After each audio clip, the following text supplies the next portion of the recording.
Hello there, this is Michael Goldenberg, Reddit user Saint Doom, here with a Abzan Traverse video.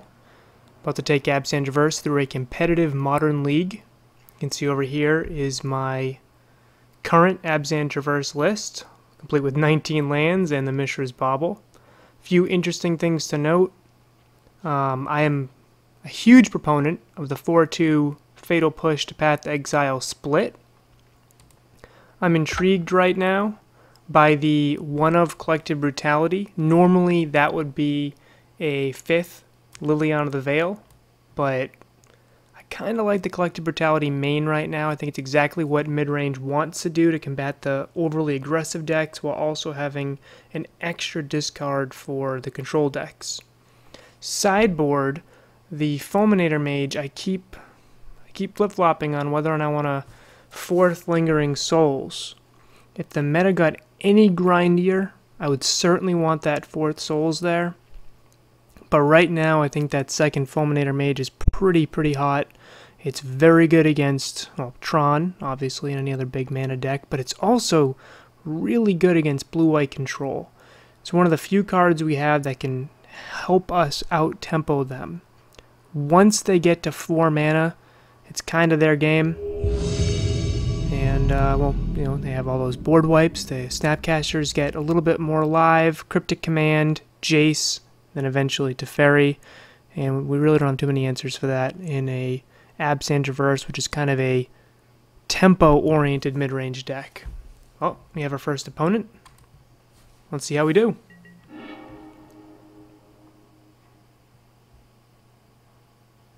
Okay. I won the die roll, which is always a good sign. Let's see what type of hand we get. 1 land with a scry. The scry is not as beneficial because you want to be casting a spell on turn 1.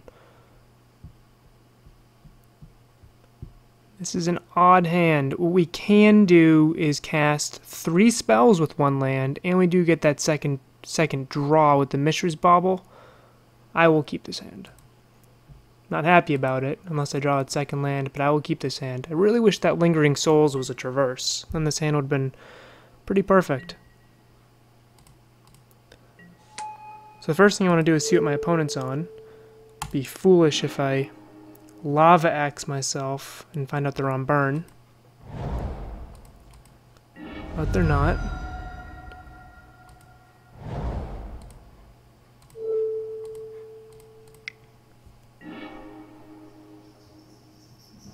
Okay. Martyr Proc. They're on 2 lands. They're not drawing a land, which is a huge benefit Mishra's Bauble just told me. Runed Halo is kind of a pain. Only have 3 answers in the deck for that type of card. We do have the Fatal Push, which can hit the Sarah Ascendant, so I'm not too worried about that. Squadron Hawk can just draw them a ton of cards. Lingering Souls is a nice counter to that. There aren't too many great answers here. I do think Squadron Hawk feels weird saying that. I think it's the best card in their hand.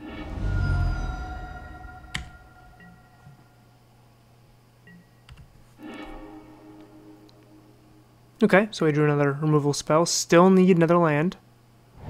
Blooming Marsh would be great. Sometimes it just works out perfect, huh? Now, what I can do is I can Thoughtseize away that Runed Halo to protect Grim Flayer, and then Fatal Push their other spell. Or, if Runed Halo does cost double white, I can hope my opponent didn't draw another white source, because we knew they're drawing that Path to Exile off the top, and then try to get that Runed Halo out later. They do have the Path to Exile, so I could always get rid of that to protect Grim Flayer, but if they give me an extra land, it just lets me cast Lingering Souls, so I'm not too opposed to that.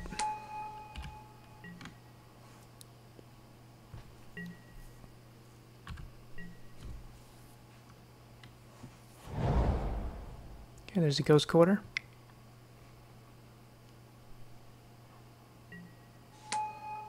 And no path.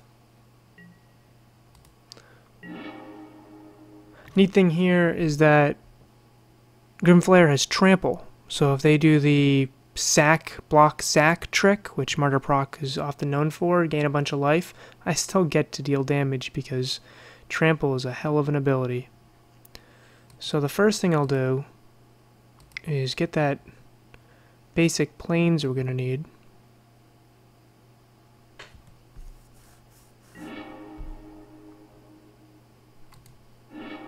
I could have held on to Traverse because we're so close. I just need a Fatal Push in the yard and I'd have Traverse online. But I'm not that worried about drawing threats right now.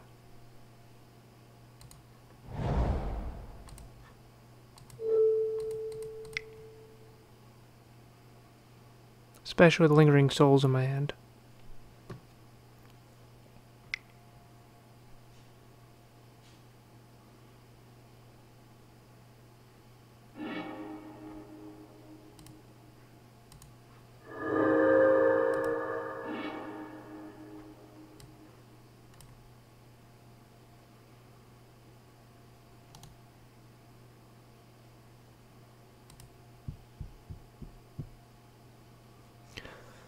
I think I actually want to take the path right now and then swing in.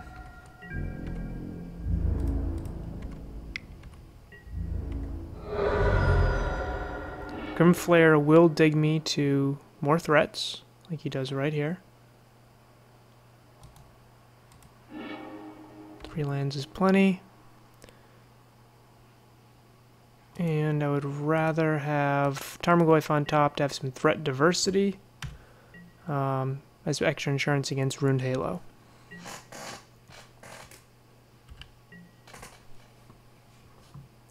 My opponent will probably be playing their Ascendant, which I have a Fatal Push for. My next turn, my plan is to Fatal Push, have Delirium, swing with a 4/4 Flayer, and play Tarmogoyf.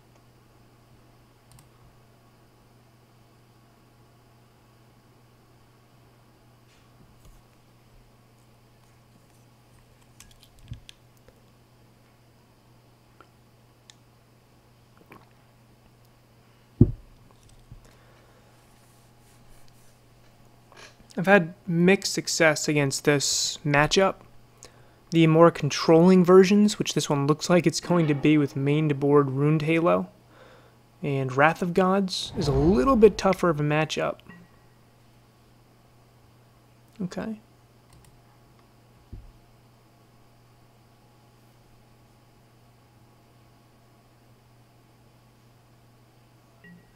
Sure, but that would be a problem if we didn't have a 5/6 Tarmogoyf in hand.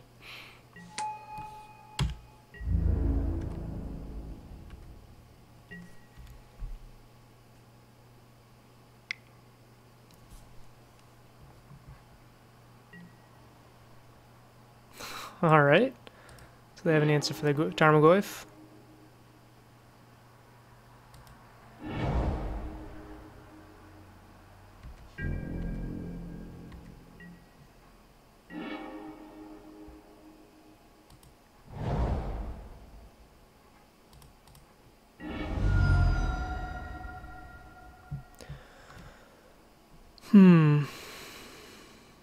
We are at 12 life. I'm thinking of shocking just so we can get a little bit of extra value getting that last basic, because I did get rid of that swamp. I'll preserve my life total here.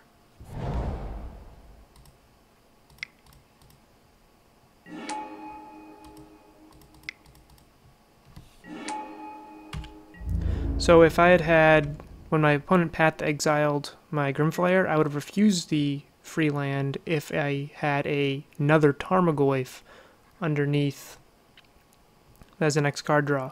But knowing that the next card on my deck was a Grim Flayer, when they have Runed Halo on Grim Flayer, I'm kind of glad I didn't get to draw that card.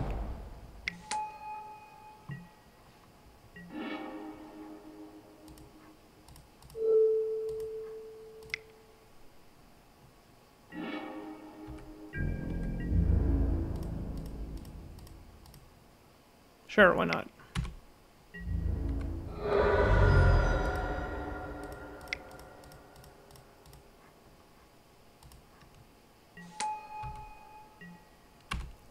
Finally get to see Walking Ballista in action here. 4 mana 2/2 is not anything to write home about, but this 2/2 could put in some work against Squadron Hawk.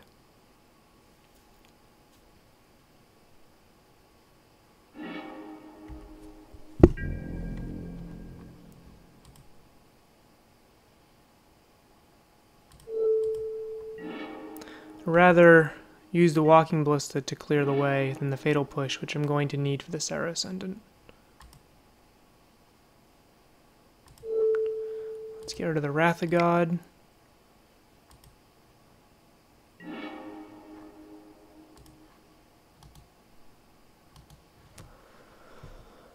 Return up to 3 creatures from your graveyard to the battlefield. That would be very bad. Let's get rid of that one.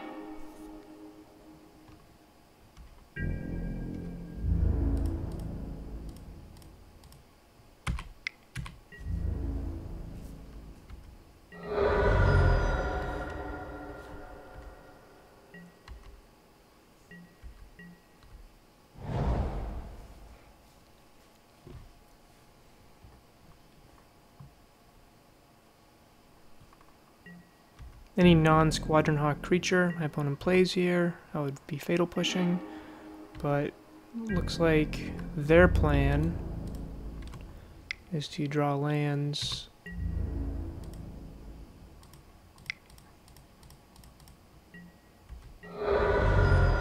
into Wrath of God. Not in a great spot here. I had to get rid of that Proclamation. That was probably worse for me than Wrath of God. Wrath of God's effectively a 2-for-1, getting rid of Walking Ballista and my souls, while that Proclamation was a 3-for-1.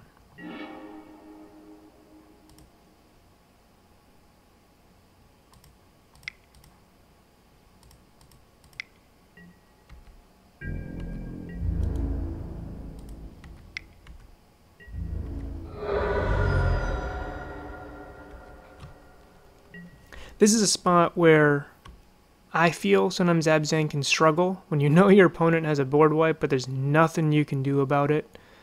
It's a spot actually where I've been leaning and kind of liking Sultai, because Counter Squall, having that in my hand, I could feel a lot safer against my opponent's board wipe.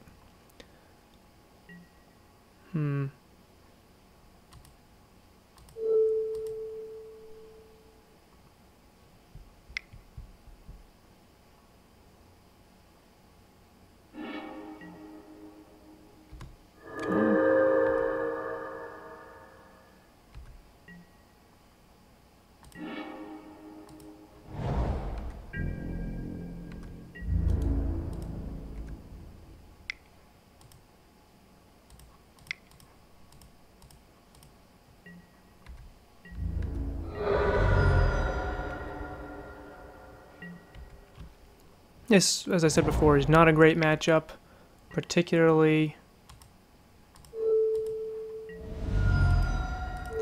because they have those controlling elements. Abzan Traverse is not a deck that's built to beat control decks.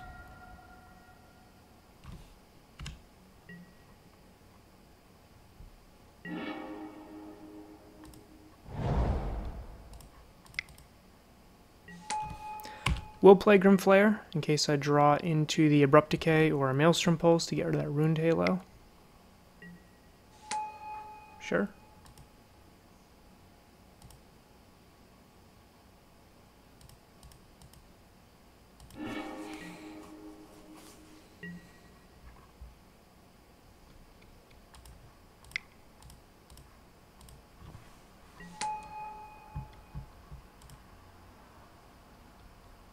Six cards in hand, huh?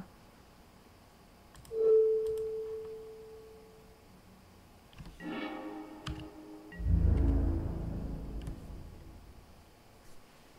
decided to minus because I like the 2 removal spells in my hand.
Not in a good spot. If my opponent has any way of killing me, I think I might need to concede. I've eaten a decent number of clock here.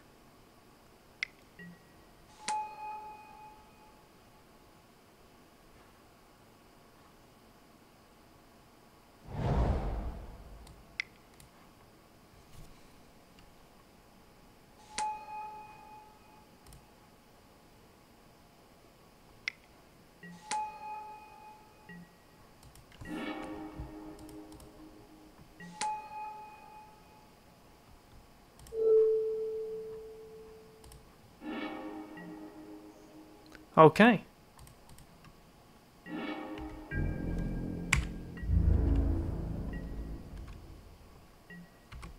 So, knowing what was on top, I chose not to shuffle it away. Let's kill the Sarah Ascendant now.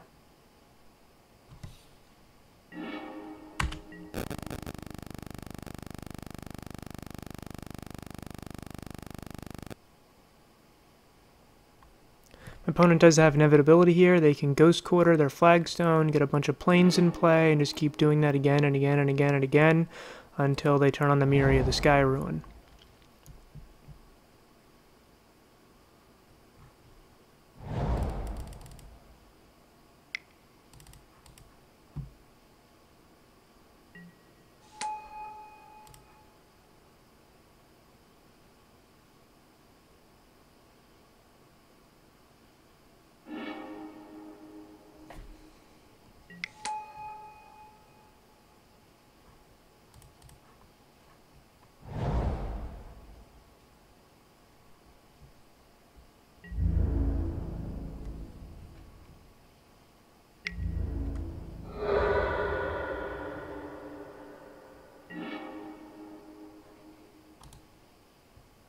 Nothing I can do here from this spot.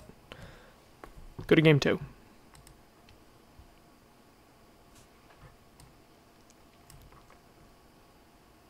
Gaddock Teeg is insurance against their Wrath of Gods and other board wipes. Engineered Explosives can wipe their board. Fulminator Mage is something, is a possibility, only because Fulminator Mage is able to shut down some of their inevitability. Campbell is a no. Reclamation Sage I like a lot in this matchup. Languish is definitely a good card, as is Kalitas. I also like Liliana. And Bitter Blossom is a possibility.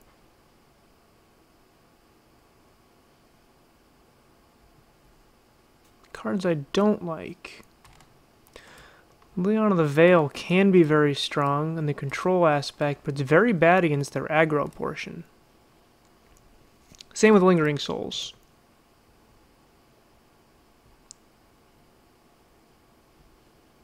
I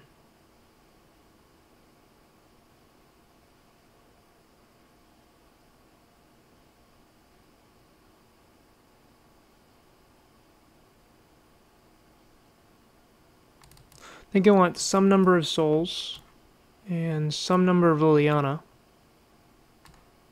That number might be 1. I do like the Thoughtseize. I'm not as high on the Inquisitions. Can trim that a little bit.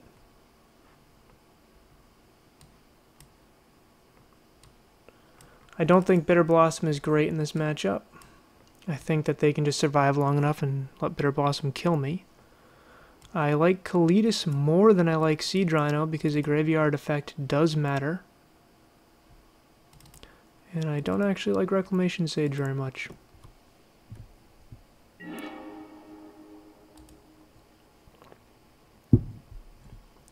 There's the Abrupt Decay we needed the last game. So turn 1 here, we have a Scry effect, we have a removal spell, and a powerful Planeswalker. Not a great hand, but certainly a keep.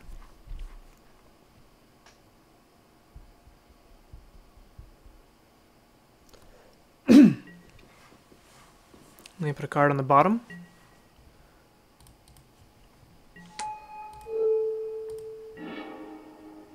So I have a Grim Flayer. I will keep that,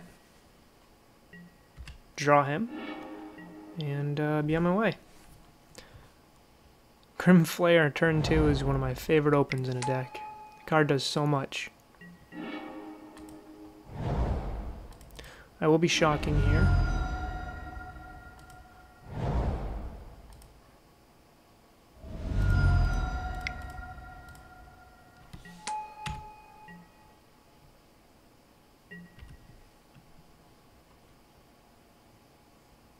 Shocking because I like having basics in a deck that has some number of Path to Exile. They can be an aggro deck, but that's usually not how they win. They win by playing very slow.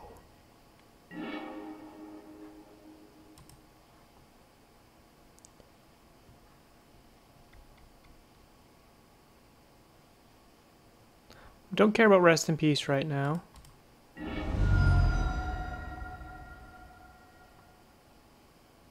Do I go to 14? Yes.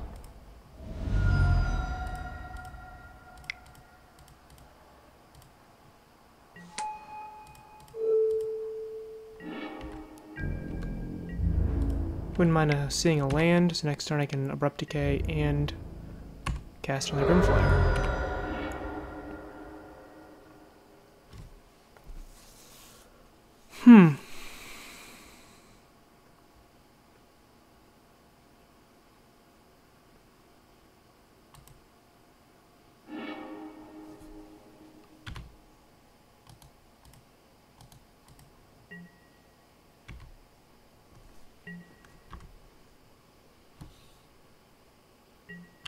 Chose to put one card, the Godless Shrine, in the graveyard. I don't want to shock myself. I'm okay with fetching a basic at this point.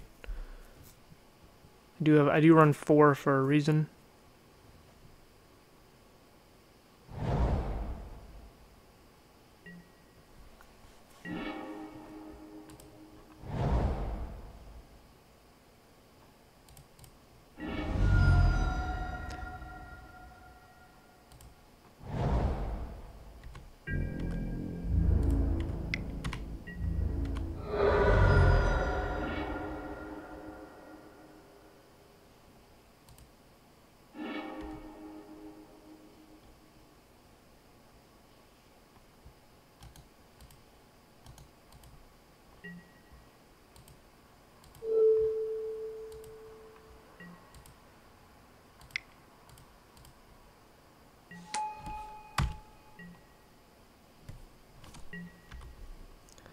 So I'm not really that worried about Rest in Peace at the moment. I do have a clock on my opponent. My clock could be a lot faster without Rest in Peace, but don't think I need to speed that up too much.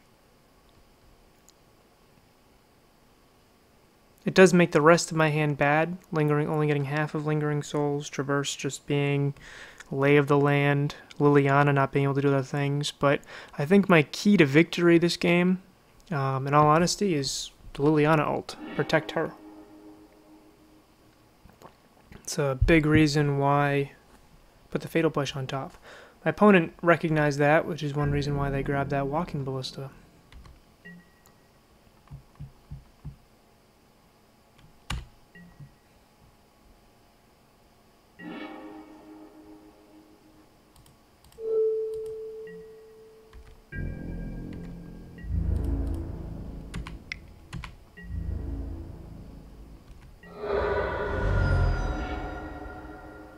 Okay, get rid of the lands.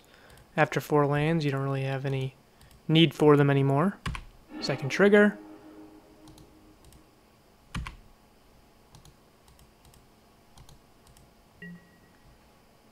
I could cast Lingering Souls and hold Fatal Push up, or I can hold Fatal Push and Abrupt Decay up, and also leave the option of blocking with Shambling Vent.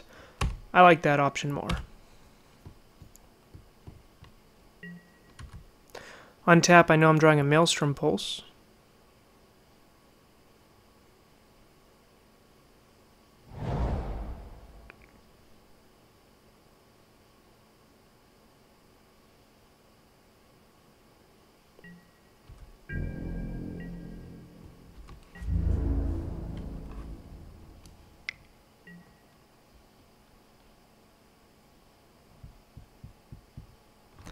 So if I attempt to block with a Shambling Vent, that Ghost Quarter Means I don't draw the Maelstrom Pulse, but I think I do have enough removal right now.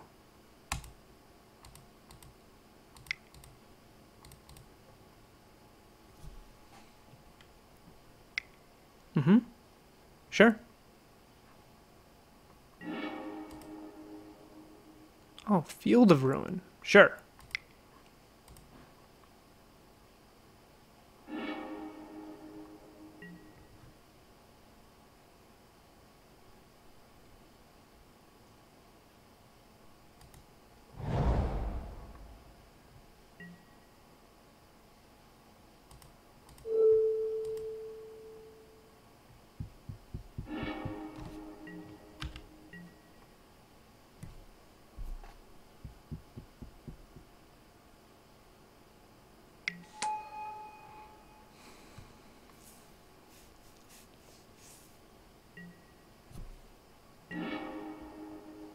Yeah, that works out.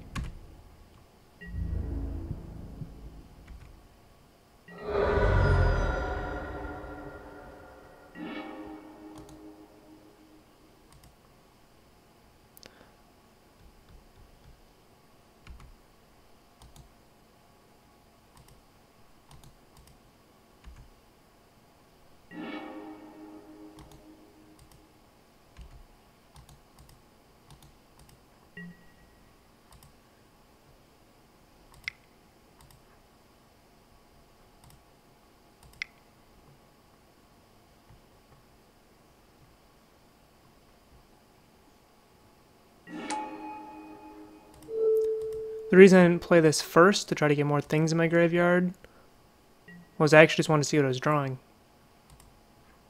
Now that I'm drawing a Tarmogoyf, I definitely want to get rid of that card.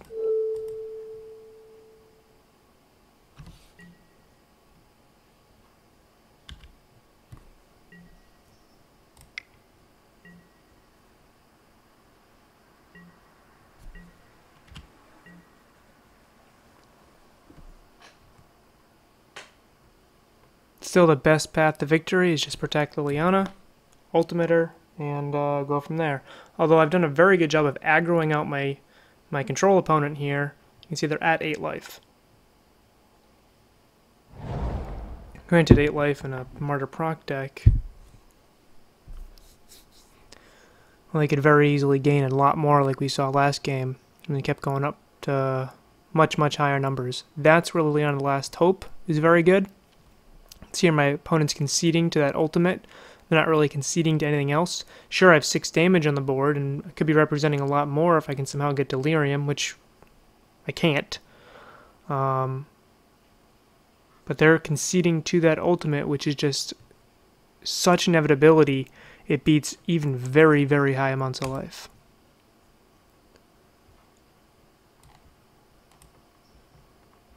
So it's possible I want to bring in another discard.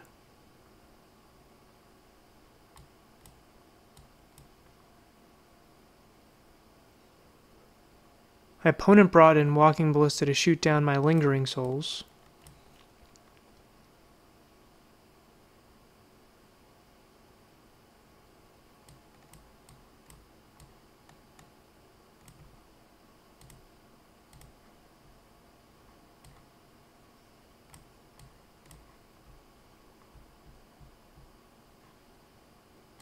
I think I'll run with exactly what I had.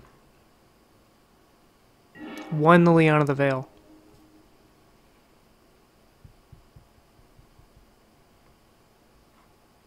I'm also very high on the card. I like the type of games it creates. Like the low resource games. I think this is, like I said, this is a weird matchup because they have such aggro opens in some cases. They're attacking with 6 lifelink flyers, where in other games they're just dropping Wrath of Gods. This hand is very good. It has Thoughtseize to protect my threats or to remove theirs. Fatal Push to kill their things. Mishra's Bauble to scry with my opening hand. And Tarmogoyf and Gaddock Teeg to hold down the fort. My hand is so good, I'm not actually going to use the Mishra's Bauble to scry. I'm actually going to use it to gain extra information about my opponent. I'm going to get the Godless Shrine here. That white mana could be helpful with the Gaddock Teeg.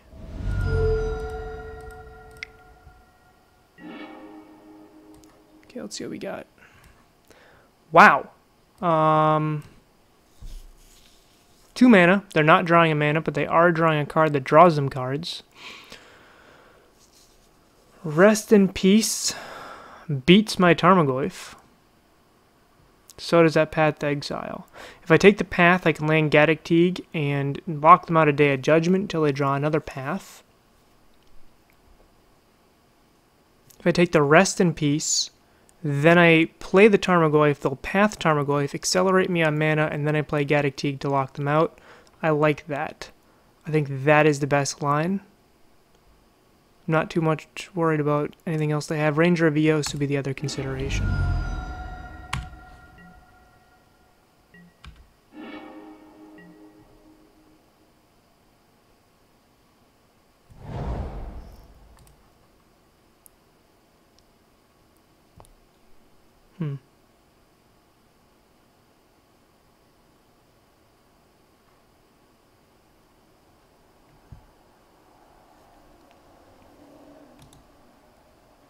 Martyr of Sands is in fact a human.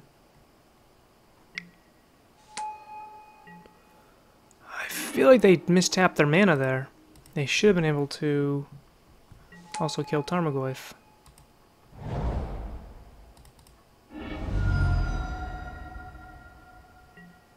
I will fetch a basic. I am... Now I'm going to go to 12.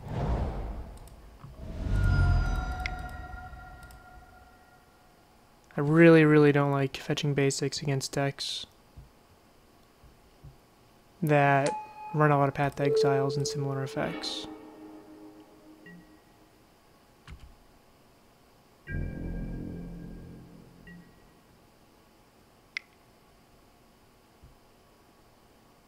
I can't... Let's see... Okay.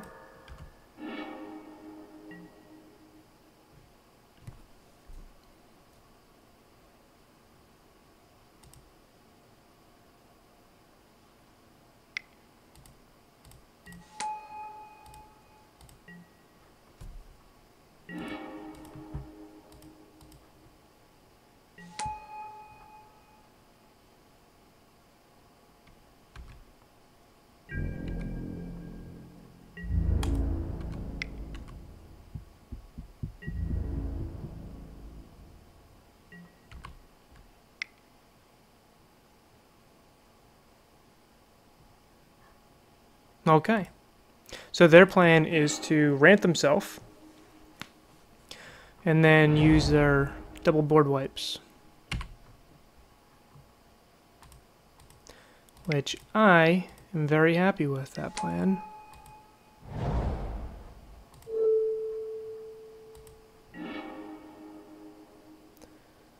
I do not want an Inquisition.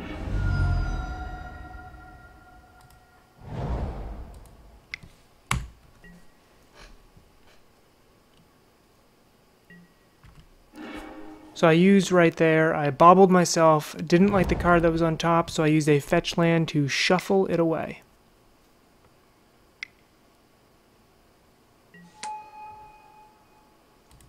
Opponent's probably now going to be grabbing a Walking Ballista to kill the Gaddock Teeg.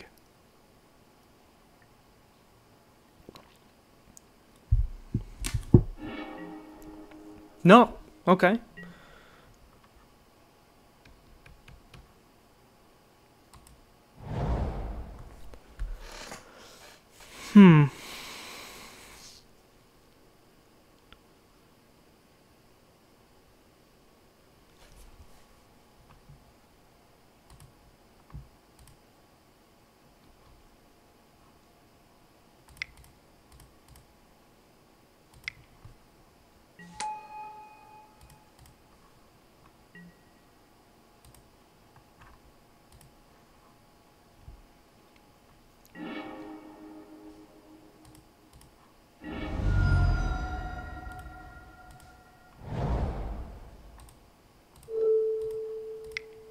So I chose the Liliana Plus to try to get rid of some of their really powerful cards they have in their hand. No matter what, I was killing Ranger of Eos so I could swing in for 8, try to knock him off that Serra Ascendant. But now I have Liliana the Veil at 8 with Liliana the Last Hope next turn. I can use the two together to clear out as much of their board as I can.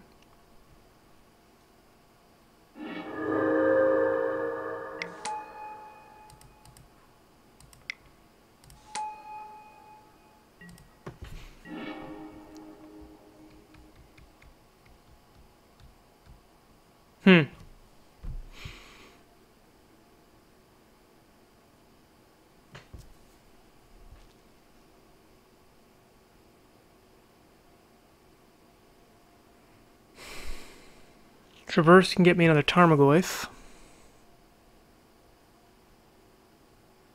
If I attack with Tarmogoyf, they block with Thraben. Then I can Edict the Ascendant. If I attack with Tarmogoyf, they don't block. Then Serra Ascendant shrinks, and I get them with a Liliana. No matter what I have them here.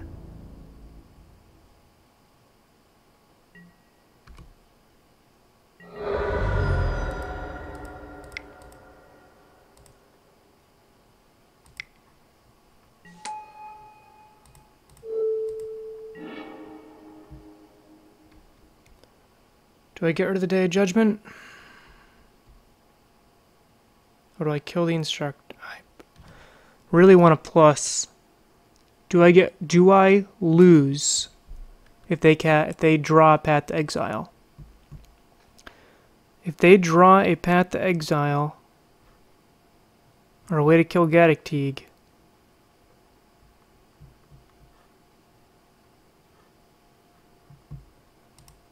I might still be able to win with the Lilianas in play.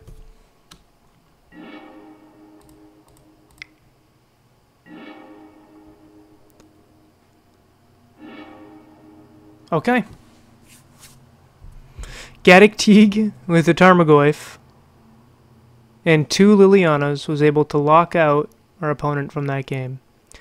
I believe I cited correctly. I think Gaddock Teeg was an absolutely wonderful addition to that match, effectively being able to lock out my opponent from their board wipes as long as I can dodge their Path to Exile, which with Thoughtseize, Inquisition, and Collective Brutality, I can also hope to do that too. I think the key to this game, the key particular play, was when I chose to play Liliana plus use the fetch land to kill the Ranger of Eos. That way I was able to leverage the most, get rid of a land I didn't need, while I got rid of one of their board wipes that might be useful in a longer match. Liliana the Veil is one of the best cards at making sure that you don't lose to opponents who win the long game. That's what she's best at. She's not great against aggro decks, which is why I trimmed her a little bit, because I was actually just trying to survive the assault of how many creatures they were able to do with Proclamation of Rebirth. Perhaps I oversided as a result of that. But what she's best at is keeping opponents off from their game plans. You can see once my opponent had a clear board and I had a Liliana the Veil in play, I felt like I was in control for the rest of that match. I think Gaddock Teeg had a lot to do with it. I think Tarmogoyf had a lot to do with it. I think the follow-up Liliana, The Last Hope, also had a lot to do with it. But yeah, it certainly shows how a Abzan Traverse deck can approach a more controlling matchup. And again, I'm calling Martyr Proc a control deck because they have such inevitability with Emeria, the Skyrune. I thought that was on the screen. It's not. Emeria, Crucible of Worlds, board wipes, Ranger of Eos. They are going to have way more resources than I'm going to have during a long game. I need to be fast. And that's what Abzan Traverse is actually able to do. It's actually able to be fast against decks you need to. Tarmogoyf is huge. He was a 5/6. A 5/6 Tarmogoyf is going to end a game quick even against an opponent who is gaining a lot of life. My opponent conceded at 27 life. I mean, I don't know what their hand is. They have 7 cards in their hand, and 2 clues. But my opponent conceded at 27 life because of that clock, that inevitability, in this soft lock of Gaddock Teeg, Liliana, and Liliana. Anyways, that's round 1. 1-0. Hope you enjoy the video, and I'll see you in the next one.